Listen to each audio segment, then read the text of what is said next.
Good morning everybody. ये हम अनुसूचित जाति के बारे में जानना चाहते हैं कि क्या क्या संवैधानिक संरक्षण है अनुसूचित जातियों के लिए।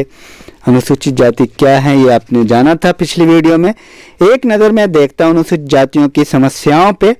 अनुसूचित जाति की समस्याएं हैं, पॉइंट वाइज आप एक बार देख लीजिए। सामाजिक समस्या, आर्थिक समस्या, धार्मिक समस्या, राजनीतिक समस्या, शैक्षणिक समस्या है और सामाजिक विभेद की समस्या, उच्च जातियों द्वारा शोषण, आंतरिक असमानता की समस्या, हरिजन महाजनों द्वारा शोषण और अशिक्षा की समस्या, अंतरजातीय तनाव की समस्या, मद्यपान और नशीले पदार्थों की समस्या, राजनीतिक शोषण की समस्या। ये सब अनुसूचित जाति की समस्याएं हैं।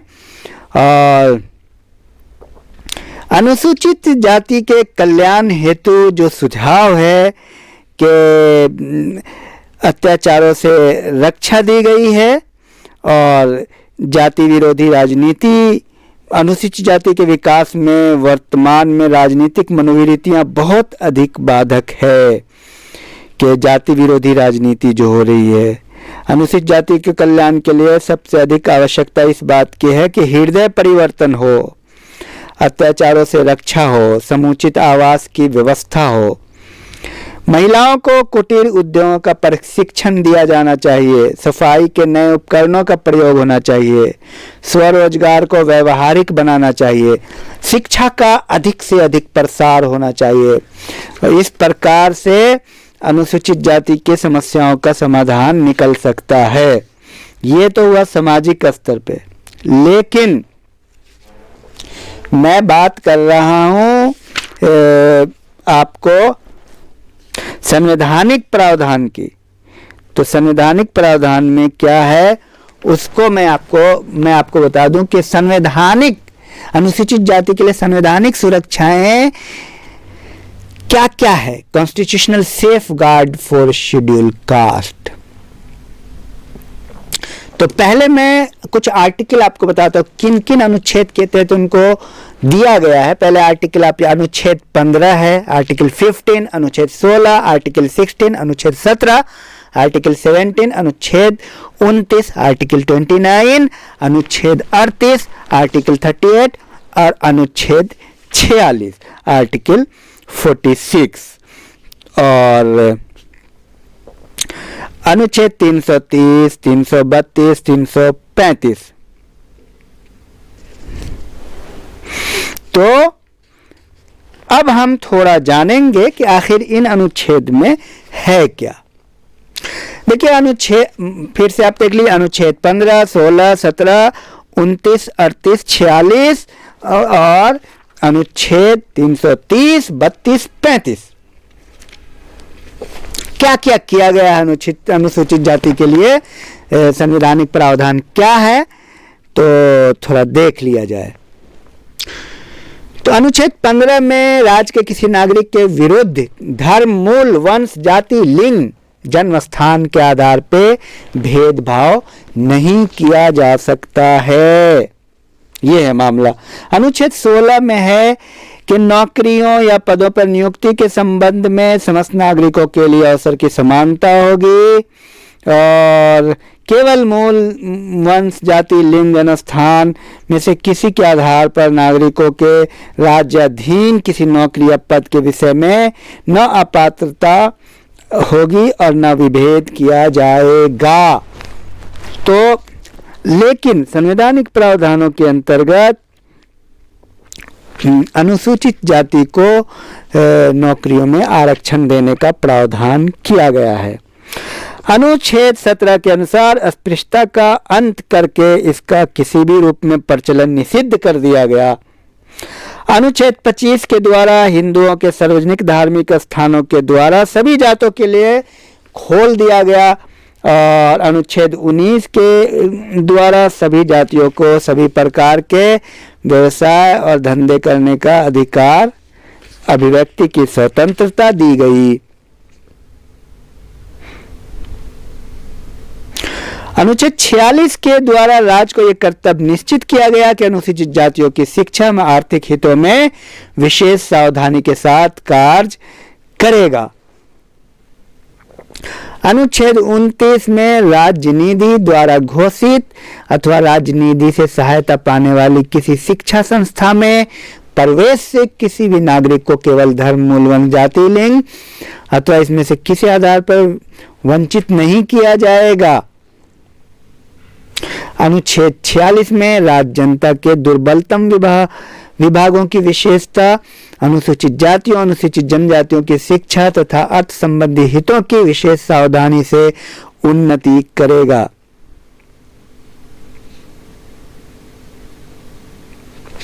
तो और विधानमंडलों और पंचायतों में प्रतिनिधि में भी आरक्षण किया गया है। अनुच्छेद संविधान के अनुच्छेद 330, 332 और 335 के अनुसार अनुसूचित जाति के लिए संविधान लागू होने के 10 वर्ष तक लोकसभा, राज्यसभा, राज्यों की विधानसभा, ग्राम पंचायतों तथा स्थानीय निकाय में स्थान सुरक्षित करने का प्रावधान किया गया था। 2010 तक के लिए बढ़ा दिया गया और इसको आगे तक बढ़ा दिया गया है। तो इसमें भी आरक्षण है, लोकसभा में, विधानसभा में और पंचायतों में। सरकारी नौकरियों में भी आरक्षण है। क्या कह रहे कि प्रतियोगी परीक्षाओं के द्वारा होने वाली नियुक्ति में 15%, अन्य प्रकार से होने वाली सरकारी नौकरियों में 16% तक अनुसूचित जातियों के लिए भी सुरक्षित रखा गया है। राष्ट्रीय आयोग की स्थापना की गई। अस्पृश्यता का अंत किया गया। आप ये देखिए कि अस्पृश्यता का अंत किया गया। अनुच्छेद अस्पृश्यता अपराध अधिनियम 1955 है। उसके द्वारा अस्पृश्यता से संबंधित सभी प्रकार के आचरणों को रोकने तथा अछूतों पर विभिन्न नियोक्ताओं को लागू करने वाले व्यक्तियों को दंडित करने के लिए एक अधिनियम संपूर्ण भारत में जून 1955 से लागू किया गया। तो ये बहुत ही महत्वपूर्ण है जो अनुच्छेद 17 के माध्यम से किया गया है। उसके बाद अत्याचार निरोधक अधिनियम 1989 है, प्रिवेंशन ऑफ एट्रोसिटीज एक्ट 1989। अनुसूचित जाति तथा अनुसूचित जातियों तथा जनजातियों पर होने वाले अत्याचारों को रोककर उन्हें विशेष सुरक्षा देने के उद्देश्य से भारत सरकार द्वारा यह कानून लागू किया गया। पूरे देश में 1990 से यह कानून लागू हो गया। सफाई कर्मचारियों की मुक्ति और पुनर्वास की भी बात की गई। Liberation and rehabilitation of scavengers. परंपरागत रूप से अस्पृश्य जातियों की एक अमानवीय समस्या पर मैला ढोने की प्रथा थी और अनेक कानूनों के द्वारा इस प्रथा को भी समाप्त करने के लिए कदम उठाए जा चुके थे। लेकिन मार्च 1992 में सफाई कर्मचारियों को गंदे कार्यों से पूरी तरह मुक्ति देने और उनका पुनर्वास करने के लिए राष्ट्रीय योजना भी तैयार की गई। राज्य अनुसूचित जाति विकास निगम की भी स्थापना की गई। शिक्षा संबंधी सुविधाएं दी गई और आर्थिक विकास के अवसर भी प्रदान किए गए।